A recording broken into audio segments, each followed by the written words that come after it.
গায়রে মাহরামকে কি চিকিৎসার স্বার্থে বা শিক্ষার জন্য ধরা যাবে কিনা, ইসলাম এ নিয়ে কোনো বিধান আছে কিনা? গায়রে মাহরাম যদি হয়, তাকে যদি স্পর্শ করতে হয় চিকিৎসার প্রয়োজনে, তার কল্যাণার্থে, যেহেতু ইন্নামাল আমালু বিন্নিয়াত, সকল কাজের নিয়তটা কি সেটা হলো মূল। আপনি কেন ধরছেন সেটা উদ্দেশ্য, সেটা পরিষ্কার হওয়া চাই। সেটা যদি পরিষ্কার হয় এবং এটার জন্য যদি আপনি একজন পুরুষ হয়ে একজন আপনার নারী রোগীকে টাচ করা ছাড়া কোনো অপশন যদি আপনার কাছে না থাকে, তাহলে সেটা ডেফিনেটলি জায়েজ। কিন্তু যদি অপশন থাকে তাহলে আপনার জন্য জায়েজ হবে না, অপশনে আপনাকে যেতে হবে। তারাবির নামাজের জামাত চলাকালীন সময় পিছনে এশার নামাজ জামাতে করা যাবে কিনা, বাসায় মেয়ে ও স্ত্রীকে নিয়ে জামাতে নামাজ পড়াকালীন সময় একামতের প্রয়োজন আছে কিনা। দুইটা প্রশ্ন এখানে। প্রথমটার উত্তর হলো, হানাফি থট অনুযায়ী, বাংলাদেশি বেশিরভাগ মানুষ হানাফি থট ফলো করেন। হানাফি থট অনুযায়ী ইমাম যদি নফল বা সুন্নত পড়েন, তাহলে মুক্তাদি ফরজের নিয়ত করতে পারবেন না। কারণ নবী সাল্লাল্লাহু আলাইহি ওয়াসাল্লাম বলেছেন, আল ইমামু যামিনুন ওয়াল মুক্তাদি ওয়াল মুআযযিনু মু'তামানুন। ইমাম হলেন দায়িত্বশীল। এখন ইমাম যদি সুন্নত নামাজ পড়ে আর মুসল্লি মুক্তাদি যিনি, তিনি যদি ফরজের নিয়ত করেন, তাহলে যিনি সুন্নতের নিয়ত করেছেন তার নামাজটা যে কোনো সময় তিনি চাইলে ভাঙতে পারেন। যদিও ভাঙলে আবার হানাফিরা কাজা করতে হবে, কারণ নফল নামাজ। আর যিনি ফরজ পিছনে এশার নিয়ত করতেছেন, তিনি তো ফরজের নিয়ত করতেছেন। তো ব্যাপারটা এরকম হবে যে প্যাসেঞ্জারের তুলনায় ড্রাইভার দুর্বল। এই জন্য হানাফি থটের ওলামা ইকরাম বলেন যে না, এটা করা যাবে না, বরং এশা তিনি একা পড়ে প্রয়োজনে তারাবিতে যোগ দিবে। বাট হাম্বলি থট সহ সৌদি আরব ওলামা ইকরাম যে থট ফলো করেন মিডল ইস্টে, সেই থট অনুযায়ী কোনো অসুবিধা নাই। এশার নামাজ আপনি একজন তারাবির ইমামের জামাতের পেছনে পড়তে পারেন। 2 রাকাত পড়ে ইমাম সালাম ফিরে ফেলবেন তারাবিতে, আপনি আর 2 রাকাত প্লাস করে এশার নামাজ পড়ে ফেলবেন। তাহলে দুইটা থটের দুইটা মত, এবং এগুলোর কোনোটাকে ভাই হলফ করে এটা রাইট এটা রং এত সহজে কনক্লুশন টেনে ফেলা যায় না। আমরা আজকাল দুর্ভাগ্যজনকভাবে দেখা যায় এটাকে রং রাইট বলে ফেলি।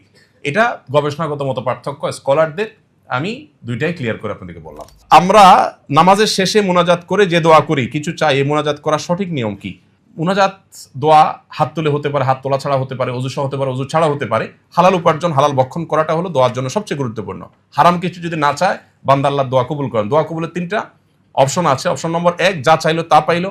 অপশন নম্বর 2, যা চাইলো তার উল্টা অন্য কিছু পাইলো। চাইছে সে আল্লাহর কাছে, আল্লাহ আমার চোখটা চুল কাছে ভালো করে দেন, ওয়ারেস তার শরীরে আরো বড় কোনো অর্গানে আরো কোনো সমস্যা দেখা দিচ্ছে, সে জানে না, আল্লাহ তাআলা এটা না করে তার ওইটা দিয়ে দিয়েছেন। আর 3 নম্বর হলো কিয়ামতের ময়দানে বিনিময় দেওয়া। অনেক দোয়া আছে যেগুলো বিনিময় আল্লাহ দুনিয়াতে না দিয়ে আখিরাতে দিবেন, হাদিসে আছে। এজন্য ইমানদারের দোয়া কখনো বিফলে যায় না। পরিবারের আর্নিং সোর্স সুদের টাকায় জারি থাকে এবং আমার পড়াশোনা থাকা খাওয়া বাবদ খরচ পরিমাণ বহন করে, আমার জন্য বিধান কি হবে? আপনি যদি অপ্রাপ্ত বয়স্ক হন তাহলে তো আপনার কোনো অসুবিধা নেই, নারী হলে কোনো অসুবিধা নেই, আপনি তার উপর ডিপেন্ডেন্ট, যতটুকু দরকার ততটুকু আপনি নিতে পারবেন। কিন্তু যদি আপনি প্রাপ্তবয়স্ক হন, আপনার নিজের উপার্জন করা উচিত, এবং উপার্জন করে আপনি হালাল কোনো ওয়ে থেকে নিজের জীবিকা নির্বাহ করা দরকার। দেখুন, একটা আছে দায় আর একটা আছে প্রভাব। এখানে কথা বলার সময় একেবারে নাই আমার হাতে। হারাম ভক্ষণ করলে আপনি, একটা হলো হারাম ভক্ষণের দায় নিতে হবে, শাস্তি হবে আল্লাহর কাছে, আরেকটা হলো এর প্রভাব আপনার মধ্যে আসবে। আপনি যদি হারাম খান, আপনার হতে পারে কোনো দায় নাই, কিন্তু প্রভাব নিশ্চিত, প্রভাব আপনি এড়াতে পারবেন না। হারামের প্রভাব কি?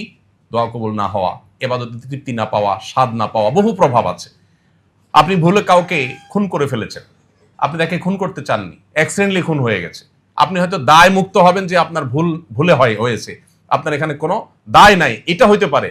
কিন্তু প্রভাব যেটা, অর্থাৎ লোকটার মৃত্যু হওয়া যেটা, সেটা ঠিকই হয়ে যাবে, সেটা কিন্তু থেকে থাকবে না। এই জন্য হারাম থেকে বেঁচে থাকাটা যে কত ইম্পর্টেন্ট, এর সাথে আমাদের ইমানের সম্পর্ক যে কত গভীর, এটা আমরা বিষয় বুঝি না। কোরআন কমপ্লিট করার পর, আল-ইয়াওমা আকমালতু লাকুম দীনাকুম বলার পরও আবার হালাল নিয়ে আলাদা করে আয়াত নাযিল করেছেন। এত গুরুত্ব হালাল ভক্ষণের। আল্লাহ তাআলা কোরআনে বলেছেন, ইয়া আইয়ুহার রাসূলু কুলু মিনাত তাইয়্যিবাতি ওয়া আমালু সালিহা, হে নবী রাসূলগণ হালাল খাও, এরপর বলেছেন ইবাদত করো। আর আমাদের দেশে কনসেপ্টটা হলো উল্টা, যে আগে টাকা মাছের মতো সবসময় আসে না, ধরে নাও, এরপরে বুড়া বয়সে হাজী সাহেব গাজী সাহেব হয়ে ইবাদত বন্দেগী শুরু করো। আগে হালাল উপার্জনটাকে এনশিওর করে তারপরে আমার সততার মূল্য আল্লাহর কাছে হবে, এটা গুরুত্বপূর্ণ। মসজিদে না গিয়ে কর্মস্থল বা বাসায় কয়েকজন একসাথে জামাতে নামাজ আদায় করতে প্রায় দেখা যায়, এক্ষেত্রে বিধান কি?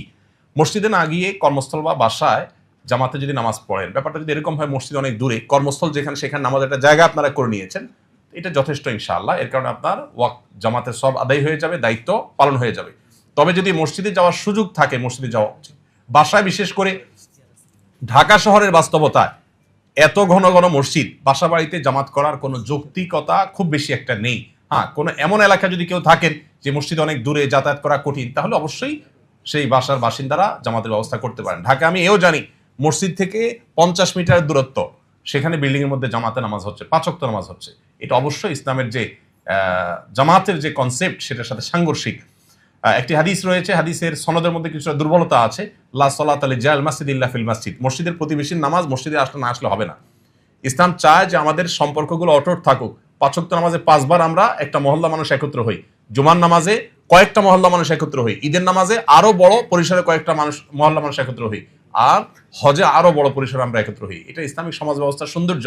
যদিও দুর্ভাগ্য আজ আমাদের যে প্রত্যেকটা মসজিদ মানেই হলো জামে মসজিদ, আর সব মসজিদ মানেই হলো ঈদগাহ। এটা ইসলামের যে মূল কনসেপ্ট সেটার সাথে আসলে সাংঘর্ষিক। আস-সুন্নাহ ফাউন্ডেশন, উম্মার স্বার্থে সুন্নাহর সাথে।